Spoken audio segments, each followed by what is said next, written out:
Hey, what's up, everybody? Welcome back to the 60 Feet 6 Inches LSU podcast. As always, thank you for joining me. In this episode, I will review LSU's top 10 SEC Series showdown versus South Carolina. And while the weather ended up canceling Game 3 of this great college baseball series, there were still plenty of intrigue and questions to be answered as LSU splits the series on the road versus the Gamecocks.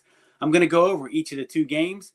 What were the three big things that I learned from the weekend? How did my Get Right, Stay Right list produce? And then finally, the SEC rundown. As always, you can find the 60 Feet 6 Inches LSU podcast on Apple, Google, Spotify, and all the other major audio platforms. If you're viewing this on the YouTube channel, please make sure to subscribe so don't miss out on any of the content throughout the season. And on Twitter, as always, the account is at 60FT6IN LSU Pod. Once again, that's at 60FT6IN LSU Pod. If y'all missed the last episode, I was joined by South Carolina insider AJ Sessions as we previewed the LSU versus South Carolina series. And as always, that podcast is on the YouTube channel and linked on my Twitter account as well. So let's get into it. There's a ton to get into today. LSU splits the series as both teams tried to dodge the rain, but ultimately the decision was made to cancel Game 3, and LSU comes home with a series split versus the number 6 ranked Gamecocks in Columbia, South Carolina. This puts LSU at 26-5 on the season, 7-4 in the SEC, having faced 4 top 25 teams and 3 top 10 teams in a row, with potentially a fourth due in Alex Box Stadium this weekend in Kentucky, although that may look a little bit dicey after what Georgia just did to Kentucky today. So let's get into the first game, which was on Thursday. LSU drops the series opener 13-5. When you look at the pitchers, it was a great matchup to look forward to. You had Paul Skenes on one side, the best pitcher in the country, and then you had Will Sanders going for South Carolina. But the weather had a lot to say about this matchup as the game enters a lightning delay in the fourth inning, and subsequently both starting pitchers got pulled. But at that time, South Carolina was up 3-1. To me, Skenes looked great again. Skenes goes 3 innings pitched, 2 hits, 3 runs, 2 earned, and 8 strikeouts. So 8 of his 9 outs were by strikeout. LSU starts off the game with an error by Thompson, and it was you almost felt like it was a bad omen, right? South Carolina is a tough place to play. Founders Park was packed. But then Skenes gets an out. Then he gives up a 2-run home run to freshman phenom Ethan Petry on a 3-1 fastball as Petry gets the barrel out and absolutely smokes it. That kid is probably going to be the National Freshman of the Year. He's hitting around 450 with 17 bombs or something like that. And he's a big kid, and he can really swing the bat with a very good eye as well. And then Skeen gives up a solo shot to Wimmer on a 1-0 fastball. So both hitters counts as those guys get the barrel out on fastballs. But that was it. He blew South Carolina's hitters away after those two guys. Besides those 2 hits, he gave up absolutely nothing. And that was the most runs that Skenes had given up all year on the start. And it was actually almost half of his total runs given up in 2023 up to that point. But if you're saying you didn't think he threw well, what if I told you this? What if I told you instead of 3 innings, this is what Paul Skenes' line looked like? You ready? Skenes goes 7 innings pitched, 4 hits, 3 runs, 2 earned, no walks, 1 walk, 2 walks, whatever it is, but 14 Ks. Now how do you feel about that outing against the number 6 ranked team in their home park? That's dominant. That's potential SEC pitcher of the week type stuff if LSU gets that win. I mean, his stuff, it looked great to me. He had the slider working. He may not have had the command with his fastball working, but I have it on very good authority. My boy texted me after that game that Skenes was pissed after that outing and the lightning delay because he wanted to go back out there and get after those guys. And I think Kentucky has got something bad coming for him on Thursday night.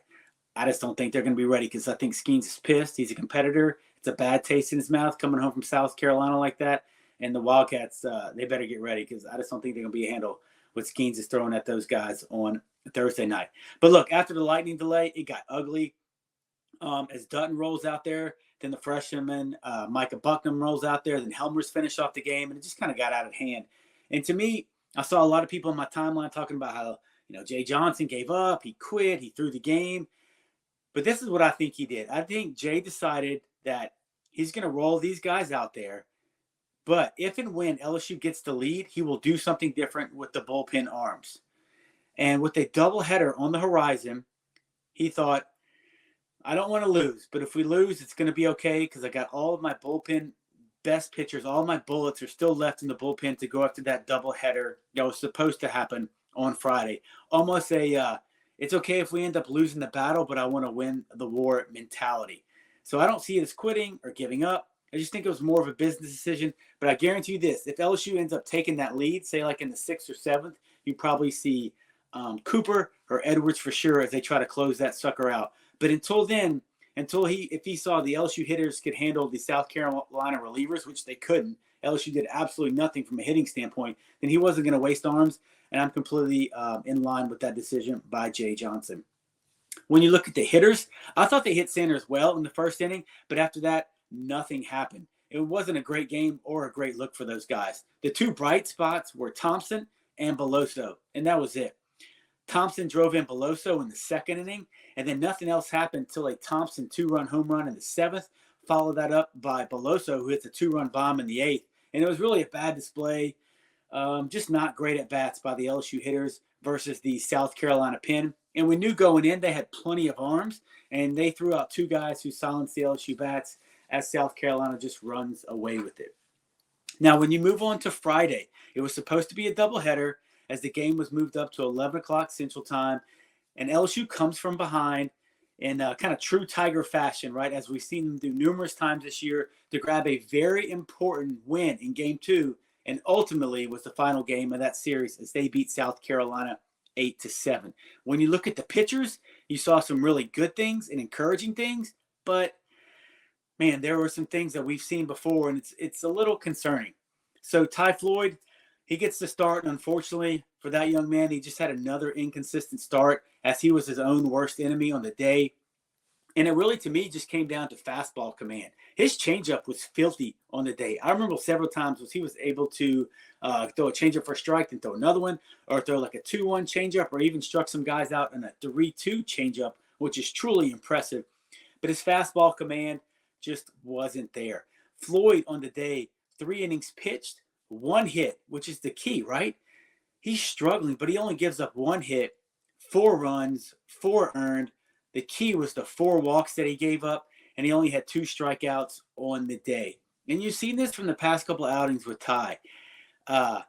In that game against South Carolina, he gives up 2 runs in the second, and he had a chance to get out of it with 2 outs and bases loaded. But he goes, he goes walk, he gets an out, a walk, he gets a strikeout, and he's right there, right? Then he goes hit batter, that's 2 runs in. Then he gives up a double for 2 more runs. But if you think about it, if he can some way, you can't assume he's going to get the guys that he hit out. But at least if he gives himself a chance, right?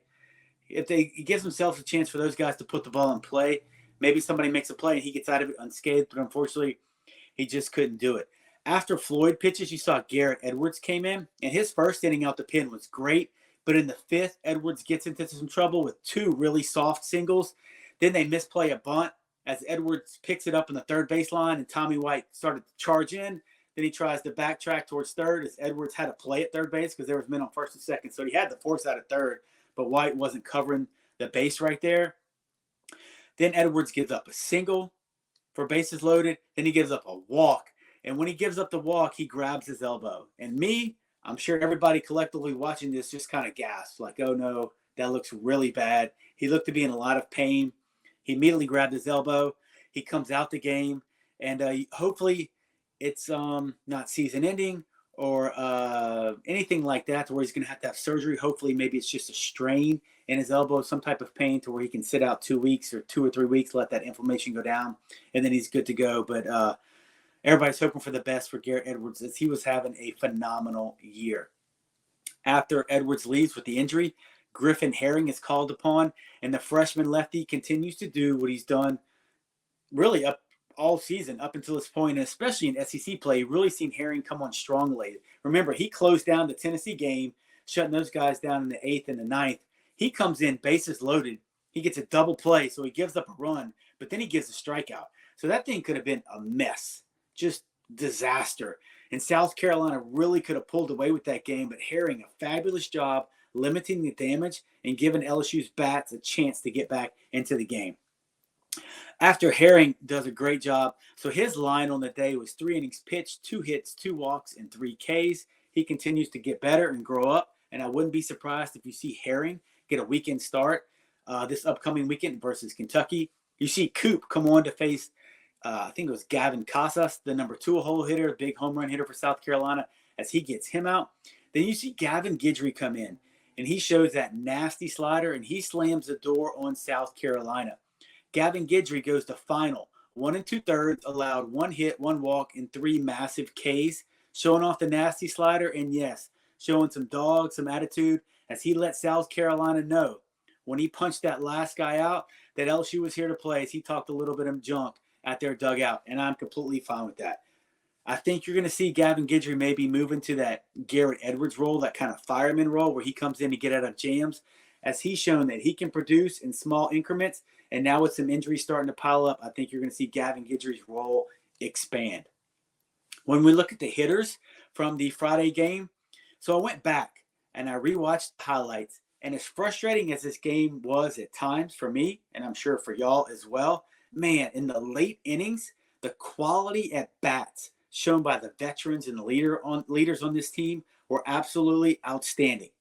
So Mahoney was the starter for South Carolina, and he's dealing into the 4th, and he's talking crap as well. He's telling LSU, you can't mess with me. And I think a bunch of us put that on Twitter, but LSU did start to mess with Mahoney as Tanks hits a solo shot in the 4th to right field. Not a shocker there. Then Thompson hits a 2-run home run after that in the 4th, and he continues to stay locked in on the weekend. But then after that, the bats go completely silent, right, for like 4 innings. They didn't do anything. South Carolina removes Mahoney. They bring in Veach, the reliever, and this dude threw literally 85% changeups. It was maddening. I put it on Twitter. I thought it was pathetic. I thought they were approaching the plate after the first or time. After you've seen this guy throw probably 2 innings, you have a good idea that he's literally going to throw all changeups. But LSU did not adjust, and it was just super frustrating as Veach shut LSU down for roughly 3 innings, And it's not until the 8th that LSU gets it going again. Beloso leads off with a walk. JT takes a massive 3-2 walk. And then Jobert comes in. First pitch he sees in a pinch hit roll with 2 outs. Now it's first and second, 2 outs. Jobert's fresh off the bench. Dude hadn't seen a pitch since BP 3 hours ago. He laces a single into right field, which loads the bases for Gavin Dugas, who once again attacks the first pitch he sees and hits it into the left field bleachers for a grand slam. And Dugas, once again, just like Thompson, coming through in the clutch. Those dudes got that clutch gene, I swear. And I was going absolutely ballistic in my house watching that game. But then in the 9th, Cruz, I'm going to be honest, he had a bad weekend. He really did absolutely nothing. He had an infield single, and that was it. But in the 9th, he comes through. He works a huge 3-2 walk. And we know how we feel about 3-2 walks here on the 60 feet, 6 inches LSU pod. Most of the time, they come around to score. Tommy Tanks does a good job. Look, he hits a ground ball up the middle, and the pitcher tries to grab it. And maybe if it doesn't go off his glove, that may be a double play due to the shift. But anyway, they get Tanks out. Cruz stays at second, advances to third on a wild pitch. Once again, Beloso, baby, the Creole Bambino. 2-0 count. Infield drawn in. He doesn't try to do too much. All he does is he just laces a single, ground ball single up the middle. He knows all he needs to do is hit a deep fly ball to driving Cruz or something hard up the middle to driving Cruz to get that run. And it was great to see LSU really seize and capitalize off the momentum from the previous inning off the Gavin Dugas grand slam to make sure that South Carolina couldn't get anything going in front of their home crowd. And LSU strikes right away to get that run back, and then Guidry slams the door. All right, now let's move into some things. I got a lot to say about these 2 games. I did a lot of reflection on the weekend, but I want to do a really quick review of my 3 keys to the weekend. Sometimes I forget to do this in the live stream or when I have guests, but I thought about my 3 keys to the weekend. That's what I said on the preview show. 1, keep South Carolina in the ballpark. LSU didn't do that on Thursday night. They gave up 4 home runs. But on Friday, South Carolina, 0 home runs. So those guys, Floyd, even with his inconsistencies, Then you saw Garrett Edwards, Herring, Coop, and Gavin Guidry. No bombs for South Carolina. Check that key right there. LSU, the second key. They needed to have a power surge. I really thought they were going to hit a lot of home runs this weekend. They hit 2 on Thursday night. They hit 3 on Friday. And I really thought they were going to hit a couple more if they played that second game or if they played again. I really had them hitting about 7 home runs. I think I put my own internal over and under at 6.5. So they were right on that track, especially in that small ballpark. I really thought the power was going to get going this weekend, and we saw signs of that before the series got canceled. And my last key was how would the weather affect the pitching rotation? And it had a massive effect with the lightning delay on Thursday night, nullifying Skenes, and then, obviously the cancellation of the third game, because I was very interested to see Christian Little. So he was scheduled to get the start.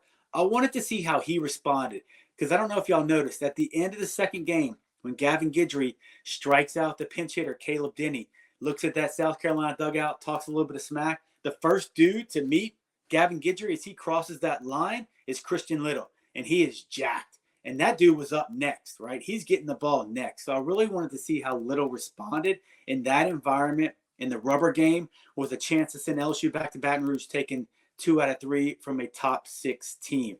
But unfortunately, due to the cancellation, he just didn't get that opportunity. And I wouldn't be surprised if you see Christian Little and Hurd get some innings against Tulane on Tuesday night, much like they did the previous midweek series versus Nichols. All right, what are the 3 big things that I learned from this weekend? And this may go a long way, and none of this stuff is hot takes, I promise you. But I got a lot to say right here with the 3 big things. Even though it's only 2 games, I really think you learned a lot about LSU, and just some things I would maybe suggest or like to see moving forward, in my opinion. But obviously, I don't get paid to coach. All right, the first big thing. Even when LSU plays bad or not well, they can still beat a top 10 team in the country on the road. Here we go. This is how I didn't think they played well at all when you look at the grand scheme of things. They came back and won. Well, that's great.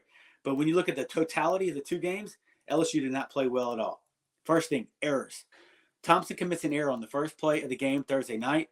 Kind of give you that weird feeling, like what's going to happen? This doesn't look good. And then that runner eventually comes around to score on the home run by Petry. White and Thompson both commit errors on Friday. Thompson kind of boots the ball at short, and then White misplays the ground ball. Then he had that brain fart on the bunt coverage right there with Edwards trying to throw the guy out of third, and White wasn't back to the bag. In game 1, you score 1 run through 6 innings. Now, this is on the hitting side of things. So Thursday, when Skenes and Sanders went at it and LSU lost that game 13-5, LSU scored 1 run through 6 innings. That's not playing very well. In game 2, they fall behind twice, but they show the ability to come back and win the game in the end. When you look at the pitching side of things, for the year, they've really been about 63, 65% strikes. When we look at their staff or their game totals this weekend, 55% strikes for both games. That's not going to get it done. When you look at walks, hit by pitches, those things extend innings and give the other teams a chance to score runs without having to put the ball in play. And in the end, against very good teams, that's going to end up getting you beat 1 game and cost you a game. So that's what I mean when I say they just didn't play well. Between the errors, the lack of hits for extended amounts of time throughout the game, and then finally the lack of strikes that were thrown by the pitching staff as a whole, it just wasn't great. But they still got a split on the road, and we'll take that. They also had a lack of hitting from 1 through 4 in the lineup. So this goes back to not playing well. Dugas, Morgan, Cruz, and White. Game 1, those 4 guys, they go 1 for 11 with 3 Ks. And LSU gets smoked. Not surprising. In game 2, Dugas, Morgan, Cruz, and White. 3 for 16. Albeit they had 2 massive home runs. Tommy Tank, solo shot. Gavin Dugas, grand slam. If they don't hit that, we're talking about probably losing 2 games on the road. 3 for 16 with 2 home runs, 5 RBIs, and 5 Ks. So, Dugas, Morgan, Cruz, and White. Those 2 games, they went and combined 4 for 27. That is 148 batting average. That's putrid. That's really bad. That'll probably never happen again the rest of the year with those 4 guys. 148 with 8 Ks, 2 home runs, 5 RBIs, as we mentioned. massive RBIs. Cruz, when you look at his weekend, he was really off to me. And look, it's going to happen. The dude's hitting like 510 right now, but he was hitting like 530. So at some point, baseball is going to get him. He's going to have a bad weekend. Nobody hits like 500 for the whole year, ever, unless you're in high school. So to show that LSU can still win a game, to show that Cruz cannot have a great weekend, but somehow he has the mentality to get a ninth inning leadoff walk and eventually come around to score the winning run, I'll take it. So that's what I mean by saying LSU didn't play good, but they found a way to win. So that's one of the things I learned about the Tigers this weekend. It just shows the depth of talent they have and that mentality. I was really wondering how they were going to respond after getting crushed on Thursday night, and they responded really, really well. The second big thing I learned this weekend, this is kind of twofold. I don't think LSU's hitters, they don't really adjust their plan of approach quick enough, in my opinion. And I also think the lineup needs an overhaul. Stay with me on this. I got some numbers that are going to back up my points. So here's an example. I really seem to notice they don't adjust very well when you look at the relievers that come in. And especially when you have relievers that rely heavily or exclusively on one pitch, whether that's a slider. But this weekend, it was Veach with his changeup. Okay? Anytime guys throw like 80% sliders or changeups, to me, I always think they're going to have some type of meeting in the dugout, or Jay Johnson's going to talk to these guys and say, look, let's just sit on that one pitch till we get 2 strikes. And then from there, we can look for the fastball. But until then, don't even worry about the fastball, whatever else he has. Because I saw Veach throw like 13 changeups in a row to like 3 batters. And we just kept swinging through them, and they couldn't slow their bats down enough to let it travel and let it get there. And it was infuriating watching that happen, as this guy's just dealing, just throwing slop up there, pitch after pitch. And I think at some point, like I said, I think that's going to cost those guys a game. I'd imagine there's some type of approach or some type of talk that's going on in the dugout. Obviously, I'm not privy to that. But I think that just needs to happen sooner, really, especially against relievers. And I'm not saying that if you see a reliever for 1 inning, but Veach was in there for 3, right? And he probably went through 10 to 12 batters. So LSU just got to adjust sooner on that. Also, the lineup. I think it needs an overhaul. Here we go. Listen to me. Let's talk about the freshmen in SEC play. And I'm specifically talking about Brady Neal, Paxton Kling, and Jared Jones. So after the Friday game, I decided to run some of the numbers. And I think there should be a lineup change for Kentucky. So just hear me out. Brady Neal. Okay, so we're looking at the SEC series. So Texas A&M, Arkansas, Tennessee, South Carolina. I realize those are the 4 best teams we're going to play. Those are all 4 top 25 teams. I get it. They got the hardest teams out there. Before conference play started, Brady Neal was hitting 257. He is currently hitting 209. Brady Neal is now second on the team in strikeouts. In SEC play, Brady Neal has gone 5 for 32. That is 156. He has 13 Ks and 6 walks. He is 1 for his last 15 with 10 Ks. Now, before conference play, those numbers were flipped. He walked more than he struck out. And you've seen those strikeouts really build up in the Tennessee and the South Carolina series. So he's got power. He hit a home run off of Chase Burns. He does a good job behind the plate. I think he's got a great mentality. I think he's starting to scuffle, or the book may be out on him, and it's getting around to other SEC teams. But 156 in SEC play is just not going to cut it. Let's move on to Paxton Kling. He was hitting 425 before conference play started. Right now he's hitting 324. So his average just dropped 100 points, and Neal's average just dropped 50 points. Kling in SEC play, 3 for 22, which is 136, with 11 Ks. So Neal is hitting 156 in conference play.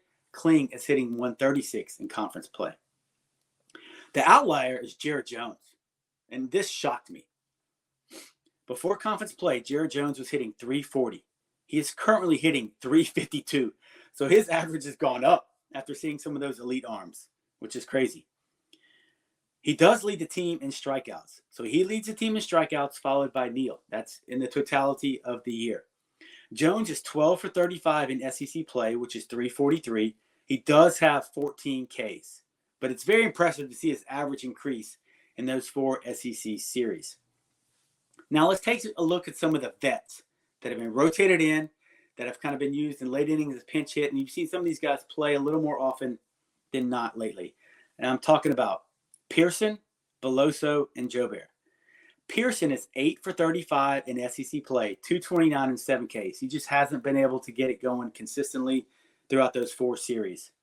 Beloso did not play in the Texas A&M series, but Cade is hitting 8 for 26, which is 308 with 4 Ks, and he's had some massive hits in those 8 hits. Joe Bear also did not play in the Texas A&M series. He is hitting 6 for 18, which is 333 in SEC play with 6 Ks. Get this.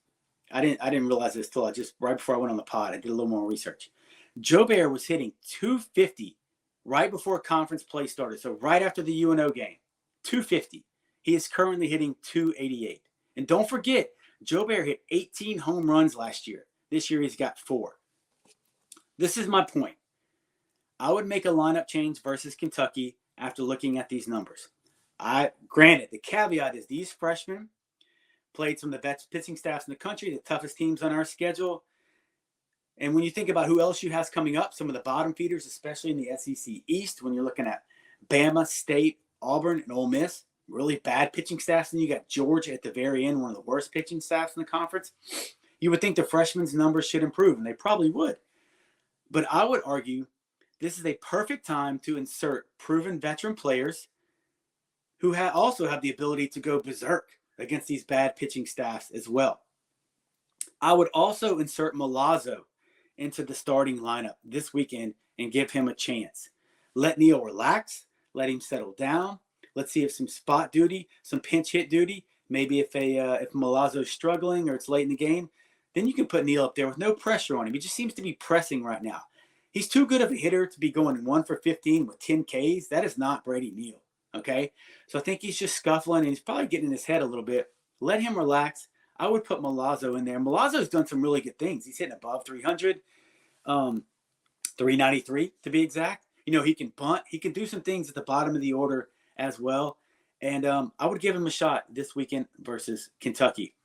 I still think you keep Jared Jones in the lineup in some form or fashion. I'm not going to go through all the different scenarios, but obviously you can rotate others and move people around where you need them. But Beloso definitely stays for me.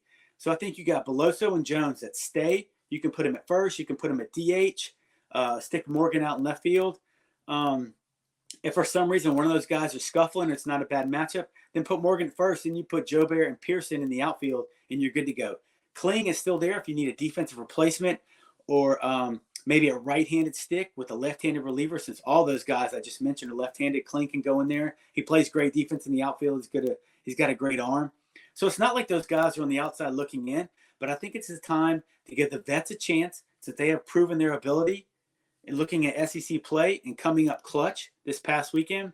That's what I would do, in my humble opinion, here on 60 Feet 6 Inches LSU Pod. I doubt Jay Johnson, those guys listen to the podcast. Also, we know too, think about Joe Bear. When that dude gets hot, he gets white hot, right? You can see that guy hit 4 home runs in a weekend. Just got to give him a chance to get in there, get confident, and let him see some bad pitching. And let this dude go off. And you just never know where he'll end up or what will happen to this team when you make that adjustment.